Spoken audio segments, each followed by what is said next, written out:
And behind me we have my friend Wayne. And the two of us came over here from the National Mississippi River Museum and Aquarium in Dubuque. Can you raise your hand if you've been to visit us? Oh, I love it. So those of you that came to visit us, what sort of things do you remember seeing when you were at the museum? Stingrays. Yeah, we have a stingray touch tank. Anything else? What did you see up here? Stingrays. Yeah, stingrays are one of our most popular exhibits. Yeah. Do you remember? Dinosaurs. You came for one of our special exhibits. At the museum, we care for over 2,000 animals of about 125 different species. And we have a bunch that actually travel to schools and libraries with me. So behind me, I brought two types of critters with me today. I have a coral cat shark and an epaulet shark. So in just a little bit, you will actually have the chance to come up and see my shark friends up close.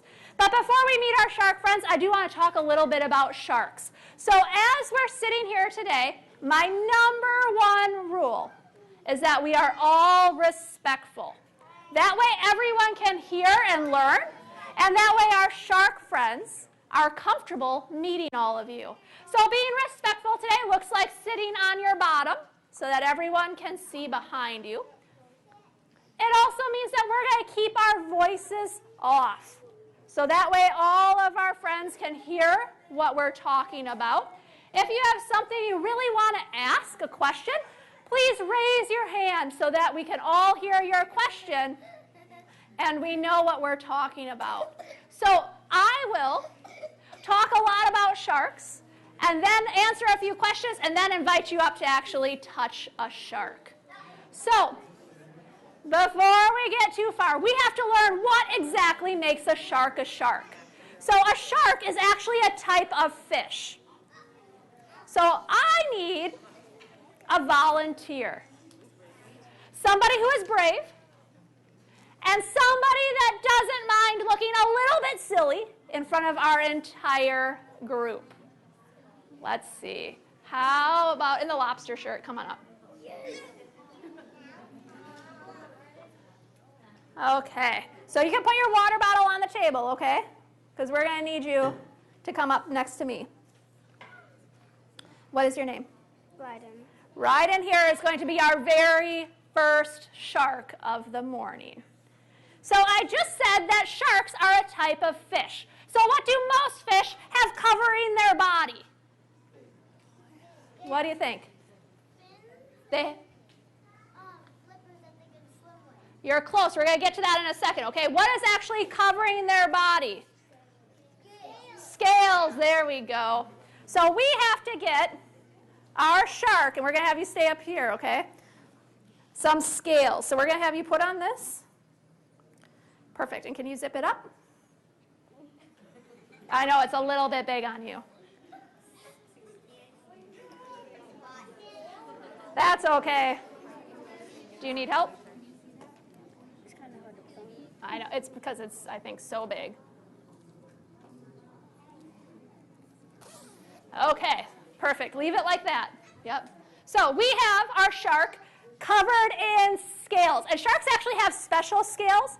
Their scales are called dermal denticles. This is what their skin looks like underneath a microscope.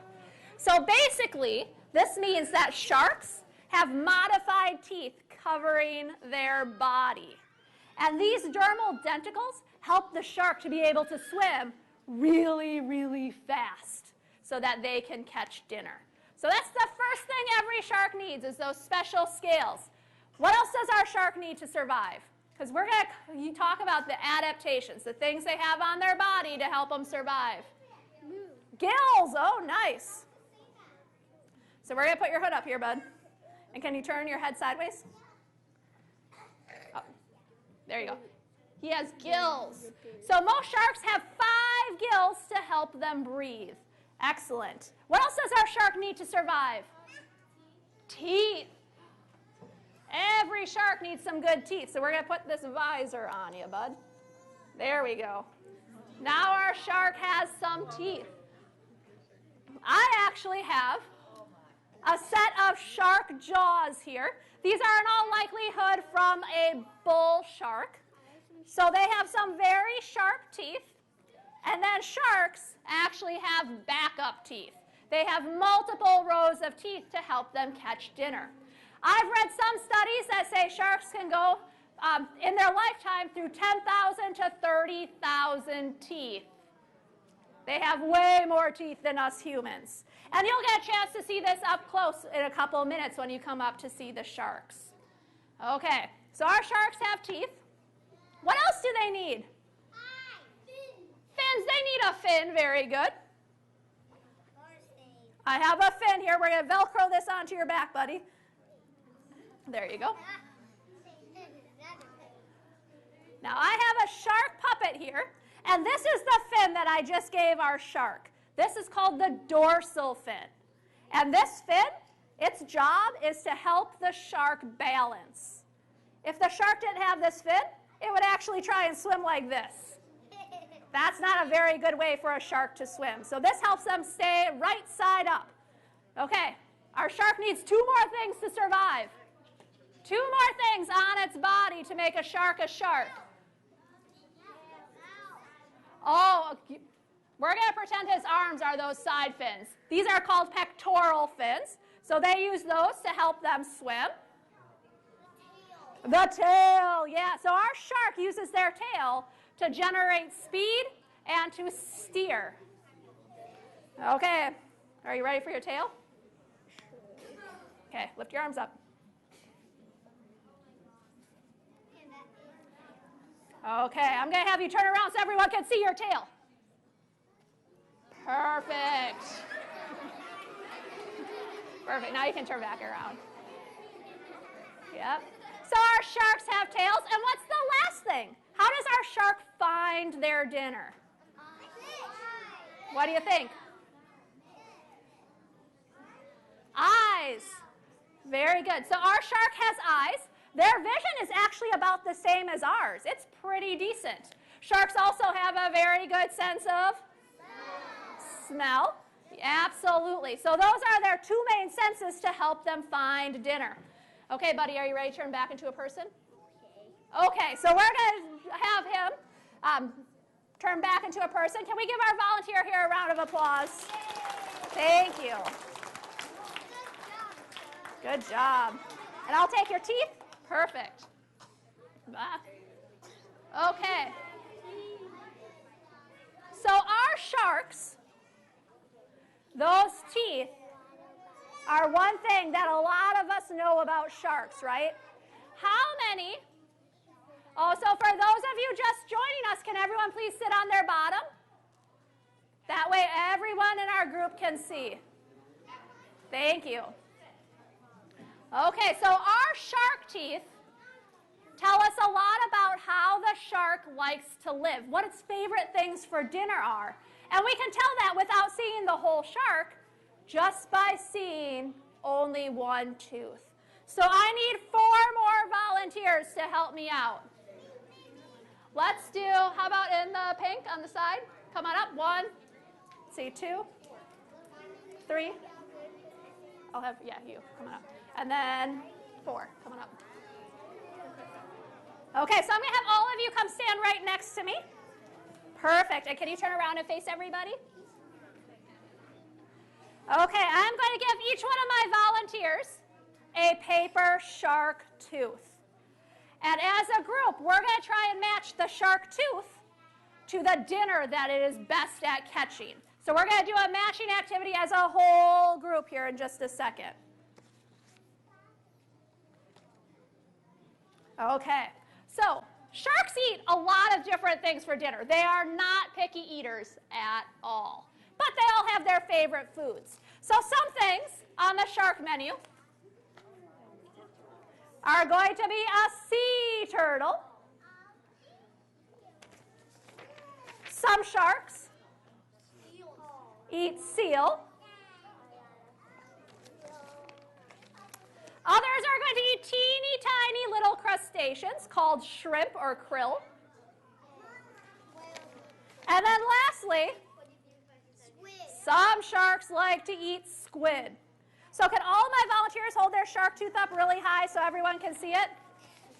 Okay, so as a group, I would like you to quietly point at the tooth you think would be best for catching teeny tiny little shrimp or crustaceans.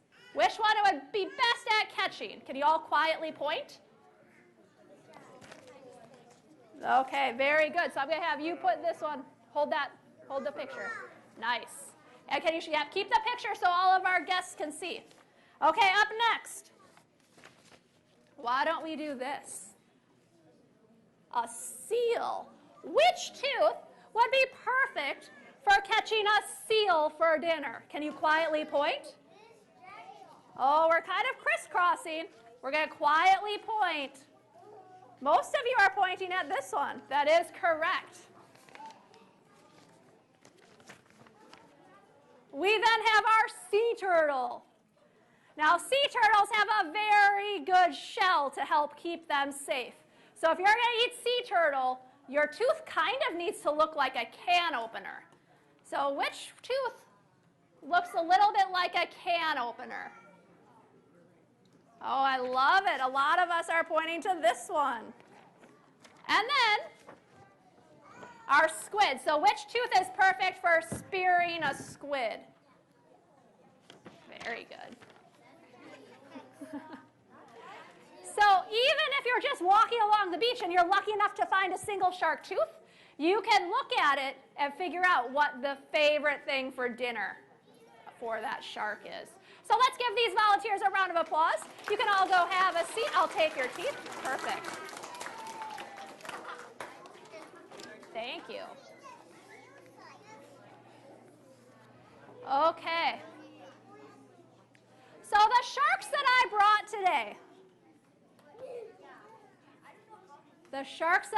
today, you might notice they're a little bit smaller than the sharks you see all over TV during Shark Week, right? So these sharks, the one that's swimming around with a giant spot over its shoulders is called an epaulette shark. The two other sharks in there are coral cat sharks. They have something in common. Oh, can I have everyone's voices off? And I want everyone sitting on their bottom. Thank you. These sharks have something in common. They all live in coral reefs. So they all like to twist and turn through tight spots looking for the teeny tiny animals that live in coral. So they like to eat things like shrimp and teeny tiny little fish. Their mouths are actually underneath and their teeth are all flat like our molars. They have teeny tiny little flat teeth for grinding up the things they catch. These guys at full grown are only going to be about 3 feet long. So they're never going to get huge, but that's perfect for their habitat. Now, do you think sharks come in different sizes? Yeah. So we're going to look at a few sharks that might be a little bit bigger. So I need 5 volunteers. People that have not helped me yet, please. Okay, let's have you. 1, 2. In the rainbow shirt, 3, 4. And how about you in the dinosaur shirt with the glasses? Yep, come on up. Okay. So I have my 5 volunteers here, and we're going to figure out the smallest shark in the world and the biggest shark in the world. So we're going to start with the smallest shark. I'm going to have you hold this. Can you hold this ribbon up right here? Just like that? Perfect. Hold it up nice and high so everyone can see. Love it. Okay, so our ribbon here is 6 inches long. And this shark weighs in at the same amount as 2 paper clips. It is itty bitty. And this shark is called the dwarf lantern shark. It likes to hide in caves. It's not one we're likely to ever see while we're on the beach.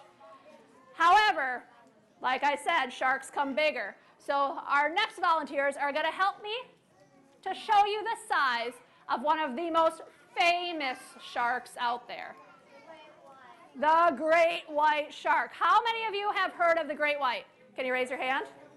That's what I thought. So up next, I'm going to have two of you. So can you put your fingers like this? Perfect. I'm going to have you stand right in front of me. And I'm going to have you take this ribbon, and you're going to walk towards the windows until we run out of ribbon, okay? Perfect. Put your fingers in the hole. I love it. Okay, keep walking. Keep walking. Keep walking. Stop. Okay, there you go. So this blue ribbon is the length of the great white shark. The great white shark averages about 15 to 18 feet long and weighs in at 20,000 pounds. Our next one gets a little bit bigger because our next shark happens to be the biggest fish in the whole ocean. Keep it to yourself if you know what it is.